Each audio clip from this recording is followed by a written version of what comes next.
삼각비에 활용해서 첫 번째 보시면 직각삼각형의 변의 길이 이런 게 나와 있는데요.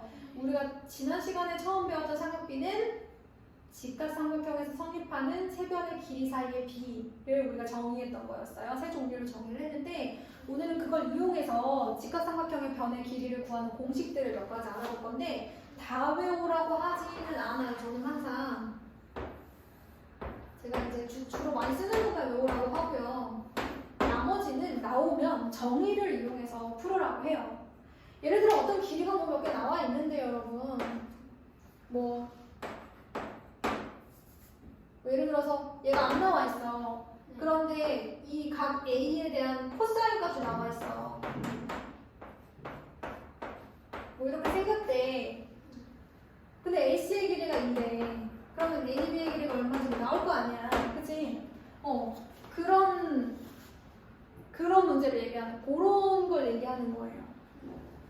근데 이거를 외워서 풀 거냐? 아니면 이렇게 정의를 사용할 거냐의 문제예요. 그러니까 사실 저 직각삼각형의 변의 길이라고 하는 이 1번 내용에 나와 있는 공식들은요, 몰라도 돼요. 그냥 다 이렇게 풀 수 있어요. 코사인의 정의를 이용해서 다 풀 수 있지만 그래도 몇 가지는 알면 좀 빨리 좀 이렇게 문제를 풀어나갈 수 있는 치트키가 될 수 있어서 나온 거거든요. 다 몰라도 다 문제 풀 수 있어요. 하지만 선생님들이 수업에서 제일 많이 쓰는 몇 가지 공식들은 좀 암기를 하고 가도록 하겠습니다.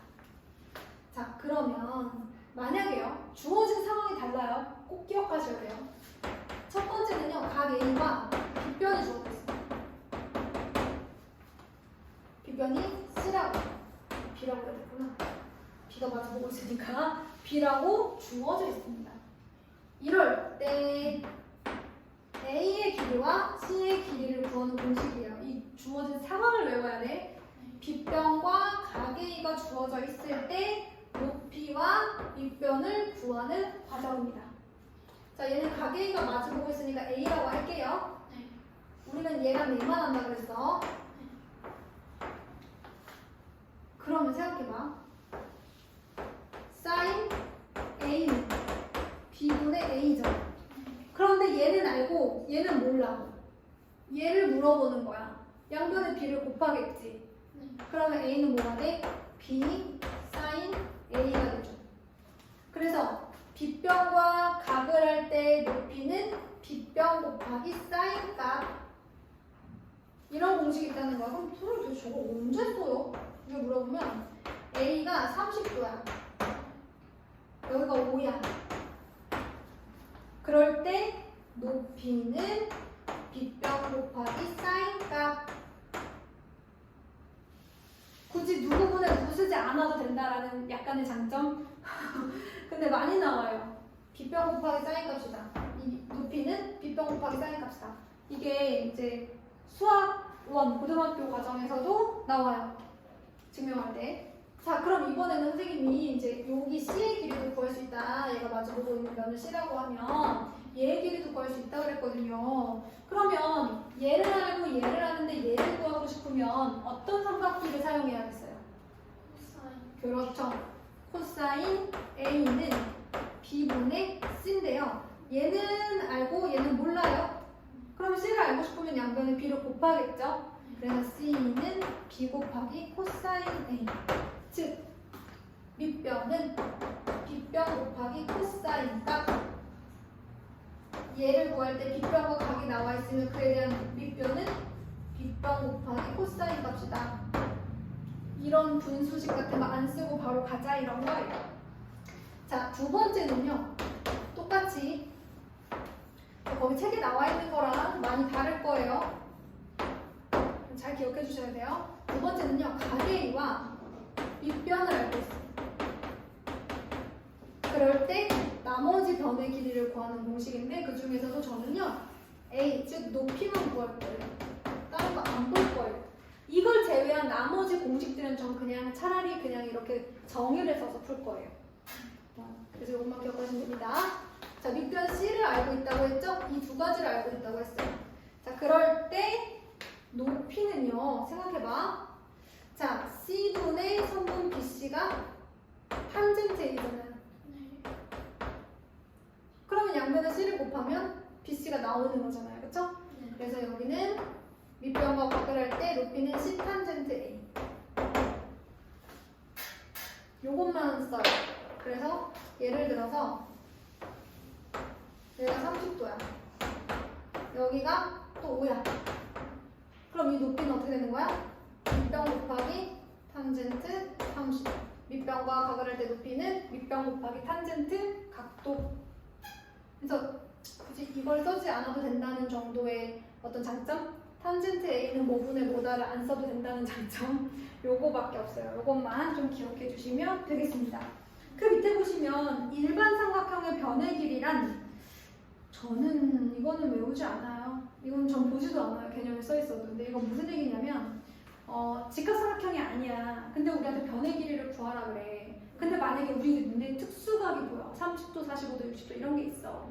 그러면 직각삼각형을 만들어서 이런 공식을 쓰면 좀 빨리 구할 수 있지 않겠어? 결국 그 내용은 만약에 우리가 변의 길이를 구하고 싶다면 직각삼각형을 만드는 것이 좋다. 우리가 삼각비라든지 삼각형의 길이의 비 1대 루트 3대 2 이런 걸 잘 알고 있으니, 만약에 그냥 일반 삼각형의 변의 길이를 구하라고 하면 뭘 만들어라? 직각삼각형을 만들어가라. 근데 직각삼각형을 만들 때 각을 이용해야 되니까 30도나 45도나 60도가 있는 쪽으로 만들어주는 게 좋겠죠. 자, 그게 무슨 얘기일까를 이제 물어본다면 이런 거예요. 31페이지로 가시면 185번에 AC의 길이를 구하라는 문제가 있어요. 근데 얘는 직각삼각형이 아니에요. 그럼 직각삼각형을 만들어 주자는 거죠. 근데 가능하면 특수각이 있도록. 그러니까 어느 점에서 어디에 수선의 발을 내려서 직각삼각형을 만들어야겠어요? A에서 BC. 그렇죠. A에서 BC의 수선의 발을 내려야 60도를 갖고 있는 삼각형, 직각삼각형이 하나 나오는 거죠. 그렇게 해서 문제를 한번 풀어보도록 하겠습니다. 지금 보시면 27페이지에도 여러 가지가 나와 있기는 한데 그냥 바로 제가 유형 익히기로 갈게요. 그래서 27페이지는 숙제, 개념 정리와 숙제.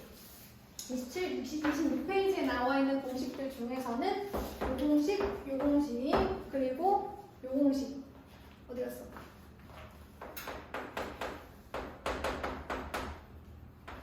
요 공식만 외워주시면 되는데요. 지금 2번 같은 경우에 주어진 것과 지금 1, 2번에 이제 주어진 상황이 다르다는 거 꼭 기억해 주셔야 돼요. 빗변이 주어져 있을 때는 밑변과 높이를, 밑변과 각이 주어져 있을 때는 높이를 구한다는 사실을 기억해 주시면 되겠습니다. 이게 아닌 나머지는 다 정의를 사용해라. 자, 그럼 30페이지 174번으로 가겠습니다.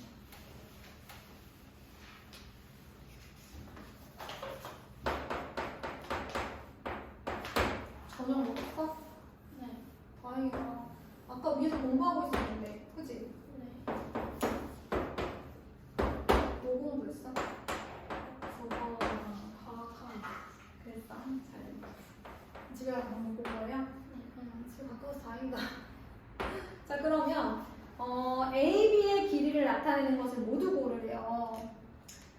그러면 거기 이제 1번, 2번, 3번, 4번, 5번을 보면서 이제 맞춰보셔도 되고요. 지금 우리 같은 경우는 A, B의 길이를 나타내라고 했어. 그럼 아무래도 얘를 가지고 빗변, 밑변이니까 코사인도 괜찮죠. 그 다음에 이쪽은 56도니까 56도를 기준으로 한다면 사인 값을 사용해도 괜찮고 탄젠트도 사용할 수 있겠죠. 첫 번째 사인을 한번 이용해 보도록 하겠습니다. 사인 34도는 AB분의 X.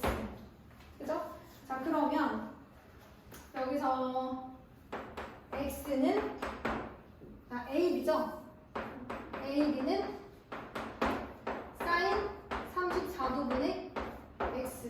이런 거 가능하겠죠? 그쵸? 그 다음에 또 코사인 34도 내볼까요? 코사인 34도는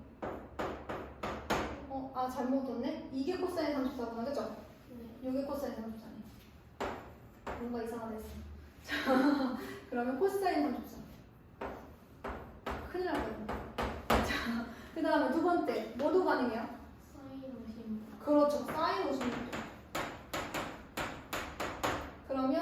A, B분의 X가 나오잖아요. 그죠? 그러면 A, B는 사인 56분의 5가 되는 거야? X. 그래서 답은 1번하고 2번이 있겠네요. 그죠? 근데 탄젠트는 A, B가 안 들어가니까 안 되고, 그죠? A, B가 들어간다라고 했으니까 이 두 가지밖에 안 되겠어요. 그럼 177번을 한번 보도록 하겠습니다. 잠시만요.